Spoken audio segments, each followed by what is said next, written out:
You don't want to be the practice owner that cuts $30,000 of revenue from the practice to save $2,000. I'm going to repeat that again.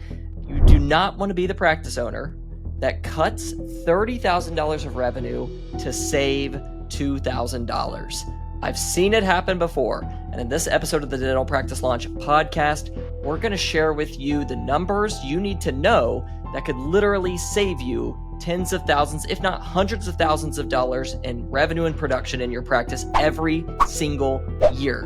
You're not going to want to miss this.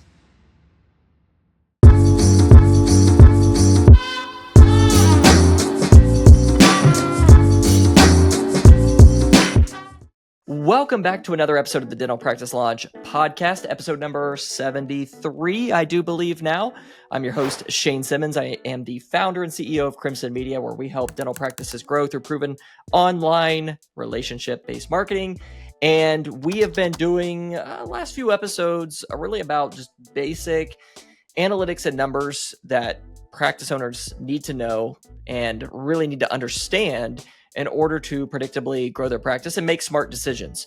Because unfortunately, and this just isn't in dentistry, but it's just small business owners in general, these are things that you have to learn over time and make mistakes and lose, money to really kind of understand it. So we're going to cut through all that after working with dozens of practices to share what the most successful practices do, how they think about business, specifically marketing and growing the practice, and then how you can start implementing this in your practice right away. If you haven't already, would love if you would like this or subscribe to the podcast wherever you're listening to the podcast. It helps us out a ton. If you're watching this on YouTube, I would love if you like the video. Again, it helps us out a ton there. But let's dive right into it. So what is the kind of the idea here? Well, we titled this, "You're not overspending on your marketing. You're just tracking it wrong."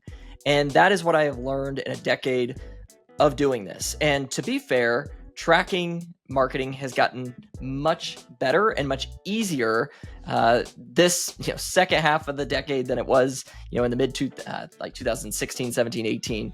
We've just come a long way with technology and API tracking, everything. So let's dive into this first. I have literally, and you may have mentioned, heard this at the beginning, but I've seen practices cut $2,000 in their marketing to save money when it's actually lost the practice $30,000 in revenue.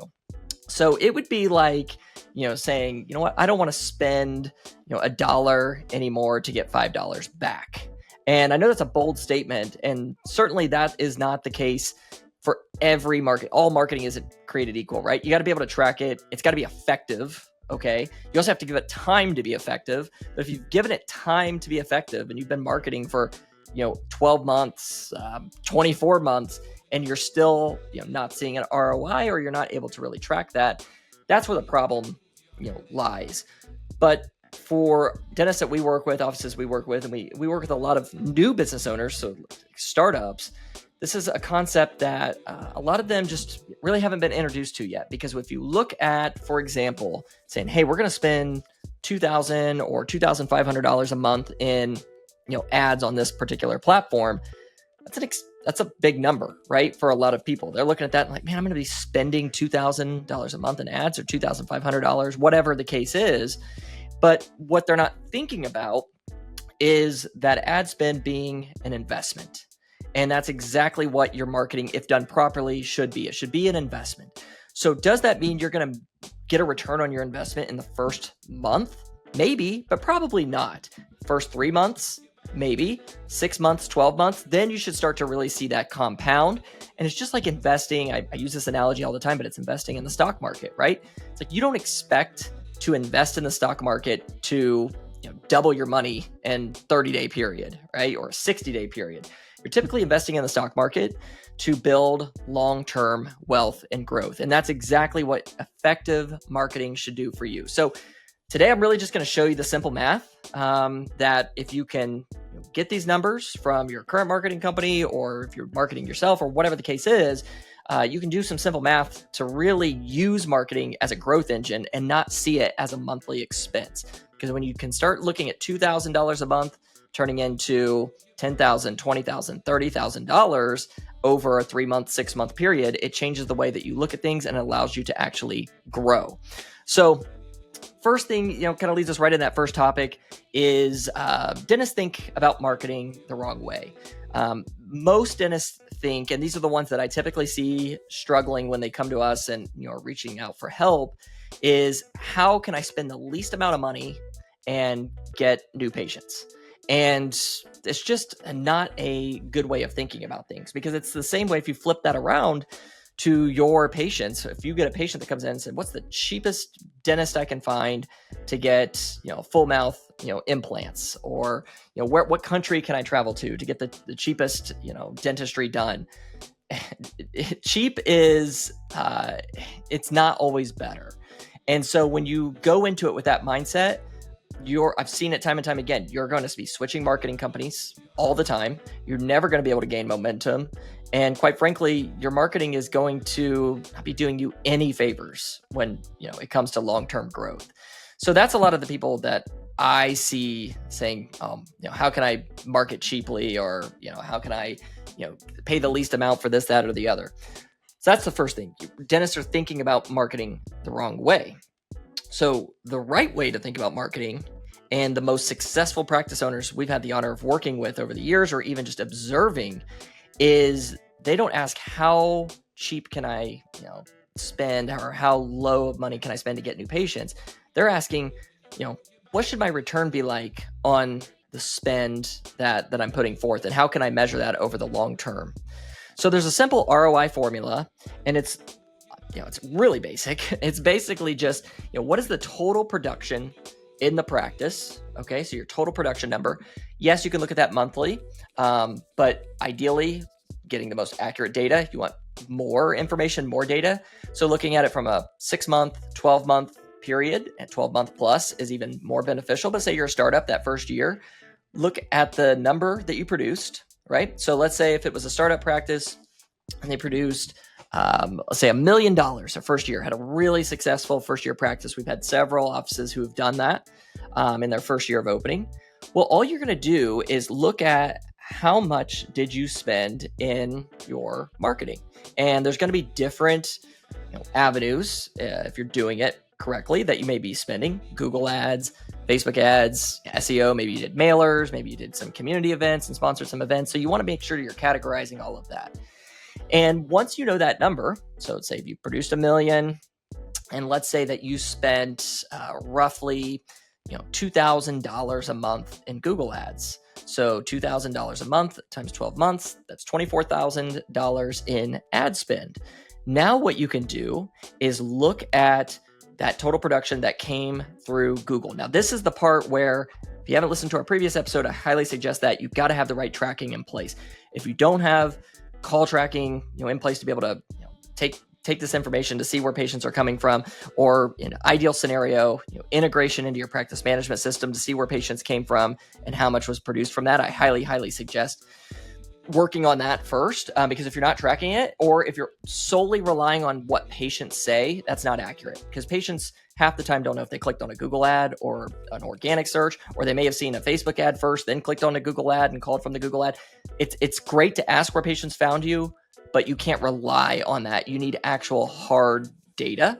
So just something to keep in mind there in order to get a good, accurate number. But let's say, if we just kind of looked at it as an average from what we've seen, that $24,000 in ad spend on the year ended up producing $60,000 in production for the practice, just from this one avenue, this Google ad spend.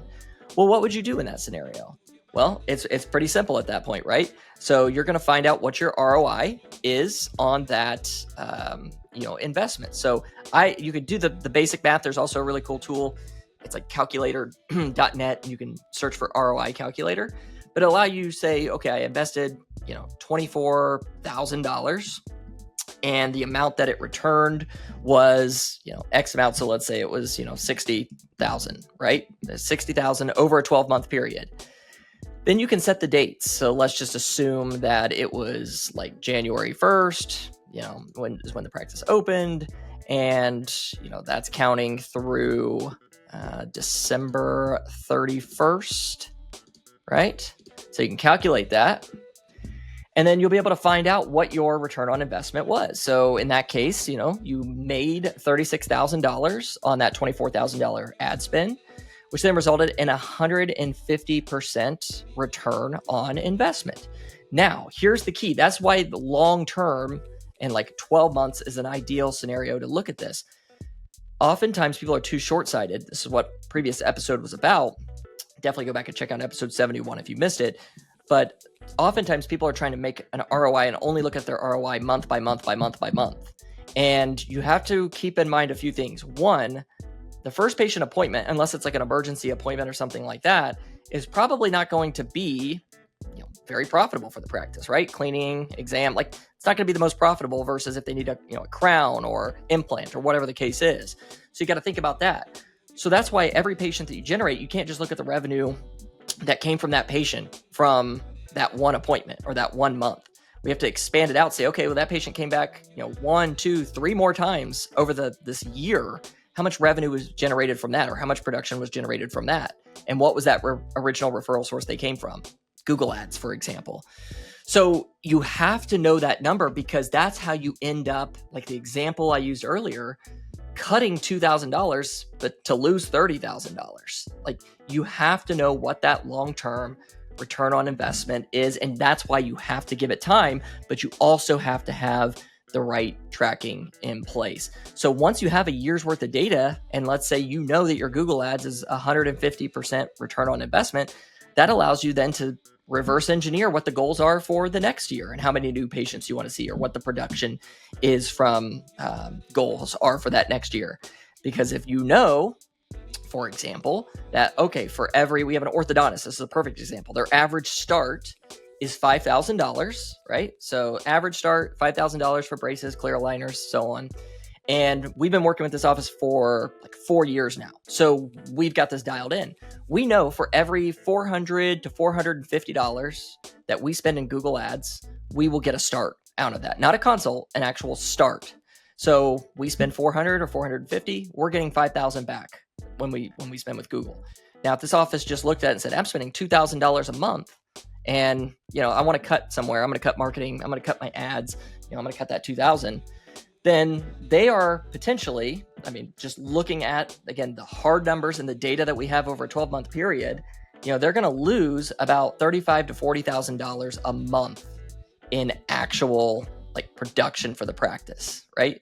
So you got to know your numbers, and you got to give it time and be able to measure that over a long scale. It's like a study. You can't base all results on a study on too few of people or too short a time frame. It has to have a certain sample size of people that is going to allow there to be the most accurate representation of the population as possible. So really, just at the end of the day, it's about scaling your practice based on hard numbers and ROI and not feelings. And you've got to know what your numbers are and how to track those. I cannot emphasize that enough, because I just don't see it happen enough in the dental space.